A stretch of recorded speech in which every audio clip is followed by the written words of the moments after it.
Parfois, le foot et le couple ne font pas bon ménage. C'est vrai que parfois ça dégénère aussi. On parle de violence conjugale avec Yasmine Lamis ce matin. Alors Yasmine, comment fait-on pour porter plainte quand on est dans le cas ? Voilà, donc la procédure, on va un petit peu faire un petit cours de droit à 6h30 du matin. On va voir si vous suivez bien. On va essayer de se concentrer. Donc, comment porter plainte ? Vous allez à la police, déjà. Facile, vous pouvez aller à la police de l'endroit tout près d'où vous habitez ou n'importe quel endroit. En fait, c'est le commissariat le plus proche ou un autre commissariat. Donc, il existe des agents spécialisés qui sont formés justement pour les cas de violence conjugale. Et vous pouvez toujours demander, si vous êtes une femme, que ce soit une femme qui vous écoute plutôt qu'un homme. Le policier sera toujours obligé de prendre votre déposition, de rédiger le PV, et il sera obligé de vous dire que vous avez la possibilité de vous déclarer personne lésée. Donc ça, je vais en parler dans quelques secondes. Et alors, si c'est utile, vous pourrez toujours faire un dossier médical, un examen médical, faire des photos, essayer d'avoir la copie du PV. Donc, constituez déjà un petit dossier. Si vous allez après en procédure de divorce, par exemple, c'est toujours intéressant de bien garder cette copie. Donc, il y a des services d'aide qui existent. Je donnerai les sites tout à l'heure. Il y a le service d'aide aux victimes qui existe au parquet, au service d'assistante policière qui existe à la police. Et alors, les professionnels, comme les avocats, les médecins, etc., depuis 2013, ont aussi l'obligation d'aller prévenir la police s'ils voient qu'il y a quelque chose qui se passe et qu'il y a un indice sérieux et grave de danger. Et parfois, on entend certaines personnes qui veulent retirer leur plainte. Est-ce que c'est faisable ? Bien sûr, vous pouvez toujours retirer votre plainte, mais ça n'influencera pas sur les poursuites. Donc, une fois que vous avez déposé plainte, la plainte sera envoyée au parquet, peu importe si vous retirez votre plainte ou pas. Et alors, le parquet, il peut décider plusieurs choses. Donc, la première, il peut décider de classer sans suite. C'est ce qui arrive le plus souvent, et c'est bien triste d'ailleurs. Pourquoi ? Parce qu'il y a souvent des manques de preuves, c'est souvent difficile à prouver certaines violences. Donc c'est vrai que c'est assez dommage. Souvent c'est assez fréquent le classement sans suite parce que c'est difficile à poursuivre parce qu'on n'a pas assez de preuves. Donc c'est pour ça essayer de réunir le plus de preuves possible. Mais alors le dossier est fermé et il peut toujours réouvrir plus tard si vous reportez plainte ou ça va d'autres éléments nouveaux. Et alors une chose importante, c'est pas parce que vous portez plainte que les poursuites sont faites.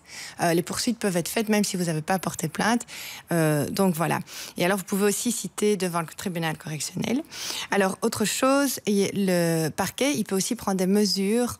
Donc, s'il décide de classer sans suite, il peut aussi obliger l'auteur des violences conjugales de suivre une thérapie ou de quitter le domicile pendant quelques temps. Donc, de donner quand même des mesures, même s'il y a quand même un classement sans suite. Alors, dans les faits graves et prouvés, il y a une instruction qui est ouverte, donc c'est le juge d'instruction qui va enquêter, qui va décider de la suite de la procédure.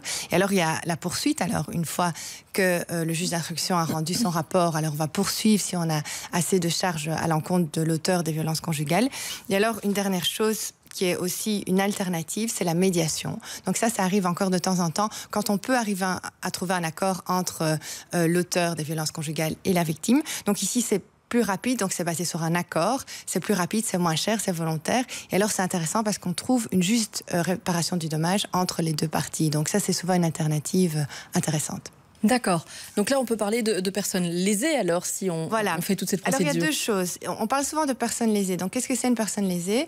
C'est à mi-chemin entre le plaignant et la partie civile. Donc, quand vous allez porter plainte, vous pouvez toujours vous déclarer personne lésée, mais vous pouvez le faire plus tard aussi. Oui. Et alors, vous avez plein de droits. Vous avez le droit d'être assisté, d'être représenté par un avocat. Vous avez le droit de consulter le dossier, d'avoir connaissance du dossier, de savoir ce qui se passe, tenir au courant de la suite de la procédure. Et vous pouvez le faire soit à la police, comme j'ai dit, soit au parquet, vous remplissez un formulaire. Et alors, il y a la partie civile.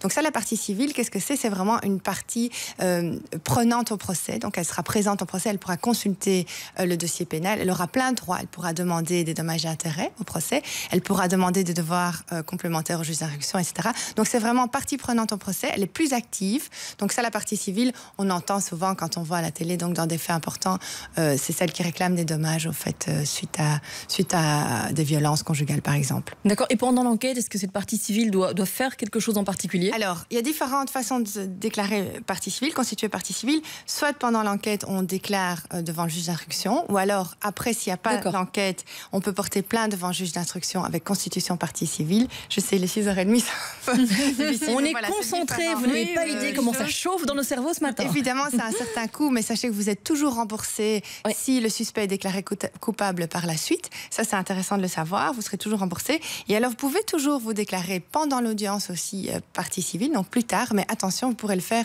qu'en premier degré. Si vous allez en appel et que vous n'avez pas... S'il y a un appel et que vous voulez vous déclarer, là, c'est trop tard. Il faut vraiment le faire assez vite, en fait.